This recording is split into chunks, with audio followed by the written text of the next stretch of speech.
Russian forces continued offensive operations across the eastern section of the front line, gaining control over a wide area along the front line between the Kharkiv and Belgorod border in the northeast. In addition to this, additional offensive operations east of the Uska River line, to the southeast of Kostyantynivka, and southwest of Pokrovsk.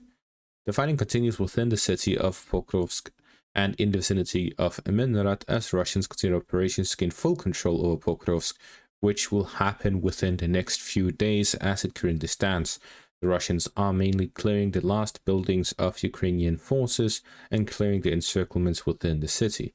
Starting out in the Pokrovsk direction, it is reported by a Russian source that the fighting is almost complete within the city, and that is what we see along the front line. The Ukrainians remain under control of some residential areas in the eastern outskirts, the apartment complex area in the northeastern outskirts, some residential areas in the northern section, and in the northwestern outskirts, the dacha area and the final residential area of it. All of these areas combined do not add up to much more than 5 to 10% of the city, and all of them are actively being stormed by the Russian forces, where they're attacking them from multiple directions with support of the Russian aviation, launching FAB bombs on those locations and striking their positions with artillery and drones. In areas within the city and throughout it, the Russians control the majority of the areas, but there are still groups of Ukrainian forces within the city, as it isn't completely cleared yet. The Russians have created several perimeters within the city that I do not have a clear knowledge about, but the way it works is that the Russians create a perimeter around an area, for example, this square here, where they have soldiers all around the area. Then they fly around with drones around the clock to detect Ukrainian soldiers, and they slowly close this perimeter from all directions, with their forces clearing the buildings in their way. Whenever they detect a Ukrainian soldier or Ukrainian drone flying over to resupply, they strike that position with drones, and then they continue closing the perimeter until they gain full control of it. It is the same as what they're doing with the apartment complex area in the northeastern outskirts. They've cleared the first buildings in the south, they're attacking from the flanks to cut off the escape route, and then they're pressuring from all directions to slowly close the perimeter, where their objective is to squeeze the Ukrainian forces out, and during this encirclement strike the positions with FAB bombs, artillery, and drones to attack the Ukrainian soldiers without directly facing them in combat. This limits the casualties of the Russians during these operations, and the pressure on the Ukrainian forces is squeezing the Ukrainian forces out of the city, and the current road out of Pokrovsk from the eastern direction is through an additional area where the Russians are pincering the Ukrainian forces. This means that they have to go through 2 operational encirclements to get out of the pocket. And even getting out of the pocket is not the end of it, because the Russians can reach up to 20 kilometers or so away from the city with their drone operators. They're constantly flying around the areas beyond the front line, striking any Ukrainian positions within the near vicinity of the front line, both the forces withdrawing and the forces resupplying and counterattacking. As for the north of Pokrovsk, the Ukrainians continue their counterattacks in the direction of Rodinsk and the northern flank of the city, as they're looking to regain control over the flanks and the supply lines leading into Rodinsk from the east. The Russians are resupplying through Razina, through the coal mine area, and up towards Rodinsk, and through Novoekonomishne along the high ground again, and then through towards Chervony Liman and Rodinsk. So they have 2 supply routes leading to Rodinsk. The Ukrainians would be looking to counterattack either from Minrat up towards Chervony Liman to cut off the southern route, or push through Satishak, through the fortifications to the south and to the rear of these positions, cutting off the roads leading to the northern flank of Minrat and through to Rodinsk. The Russians in turn are counterattacking in the direction of Rodinsk, Satishak, and Sqkm, where they're looking to regain control over these positions, hold control over the fortifications, and prevent a Ukrainian cutting of the Russian supply lines until the Russians capture both Minrat, Pokrovsk, and the surrounding settlements, which will allow them to create a connection between their forces within the Donetsk city itself through Pokrovsk and up towards Rodinsk.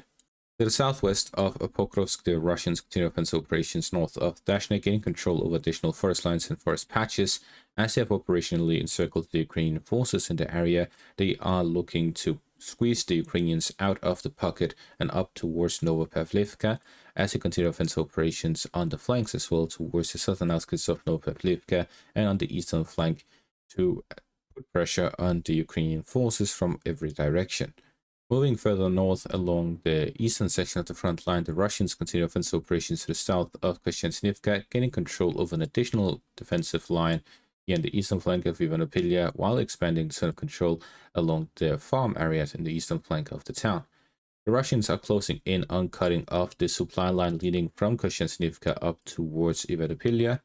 while attacking the town from the flank as they continue pressure to the south as well. Getting control over Ivanopilia will allow the Russians to have the railway connection and the highway connection up towards the city, significantly strengthening the supply leading into the city from the south, and also getting control over the fortifications defending Kostyantynivka from that direction. At the same time, the Russians have control over the high ground in the eastern flank of Kostyantynivka, allowing them to overlook the initial entry into the city. However, the Russians cannot gain a proper foothold within the city without gaining control over parts of the industrial area and the railway station, where they can entrench themselves and gain control over the entryway from the eastern and southern flanks completely. This includes the defensive line on the eastern flank in the direction of Fredeshina and the town of Ivanopilia, as well as fortifications to the south. This will allow the Russians to have a much safer entry into the city, and with the capture of the railway area and the first industrial buildings in the central parts, they can start expanding offensive operations to the eastern and western directions, where they can look to expand offensive operations in the northern bank of the reservoir up towards the city from the 20504 highway leading up to Kostyantynivka from the western direction. However, the Ukrainians do also have the apartment complex area in the western parts, which overlooks the western section of the front line, which makes it difficult for the Russians to launch any operation in that direction. Moving further north, the Russians have managed to reverse the Ukrainian counterattack in the direction of Borisivka and Rivka, by managing control over additional forest lines to the south of Zeleny High, putting pressure on the defensive lines of the Ukrainians in the area, and also on the northern flank, gaining control of an additional fortification and gaining control over the forest lines to the west of Borisivka and Rivka, allowing them to regain control over the northern parts of the town and putting pressure on the flanks of it. The Ukrainians previously counterattacked through the south and western flanks, which allowed them to regain control of much of Borisivka and Rivka. However, the Russians expanded their offensive operations from the north, securing additional supply routes into the town and securing the western flank of it. With this, the pressure continues along the defensive line in the north, where the Russians recently recaptured Saharisova in the north. This will allow the Russians to put pressure on the Ukrainians in the northern direction, gain control of the fortifications, isolate Bohuslavka, Novorohlyakivka, and the fortifications in the vicinity from any supply line, and with their backup against the Osk River line, puts difficult pressure on the Ukrainian positions. Gaining control of the fortifications, therefore, would mean capture of these settlements as well, and opening up the northern flank of Borova to the last defensive line just outside the town. As for the border between the Russian and Ukrainian positions along the international border, the Russians have maintained control over additional forest lines and forest patches north of Kamyanka, following to capture the remaining residential buildings within it, as they continue gaining control over the roads leading up to a connection here to the south of the Voreshanske, and to connect with the forces in the northern direction near Bolohivka, and getting control over the forest lines and forest patches to clear them of Ukrainian forces along the border area. Their offensive operations also continue on the western flank of the Voreshanske, gaining control over additional forest lines in that direction, as they are flanking to cut off all supplies leading into the Voreshanske from the flanks to force the Ukrainians away from the settlement and creating a pocket around it. As for the northwest of this, the Russians continue offensive operations along the forest lines and forest patches south of Ambarane in the direction of the settlements along the road that connects the northern and southern section of the front line here in this section. So with this, the Russians continue the pressure along the eastern flank of the agglomeration of settlements along the road here to the north of the Voreshanske, west of Kamyanka, while at the same time creating a pocket for the Voreshanske, as they are lining the front line with these positions before attacking them from the northern and southern flanks, which will allow them to attack them from the weak points, which is parallel to them rather than directly towards them, as attacking from the eastern direction would mean they would have to face up against the entire Ukrainian garrison at once, as the Ukrainians would be able to disperse their forces on the whole area and attack any advancing Russian forces, while in comparison, attacking from the flanks in the south and in the north will allow the Russians to put pressure on the Ukrainians on the flanks, forcing them to divert their forces to the flanks, which would leave the central area vulnerable to which Russian forces can push from Kamianka. So we're seeing that the Russians are establishing favorable positions along this section of the front line, where they're looking to gain control over all of these settlements, which will allow them to concentrate forces along the border area and on the western bank of the Uska River line for further offensive operations towards Veliki Gorluk and Pokrovsk in the north, which will allow them to then gain a connection between Dvorishna in the east and Kamianka as well, in the direction of Kupiansk connected to it as well, all the way up to Vovchansk in the north and cross-border connection in the east. In conclusion, the Russians are improving the logistics of their forces in the cross-border area, launching offensive operations along the positions of the Ukrainians, along the agglomeration of settlements along the border area.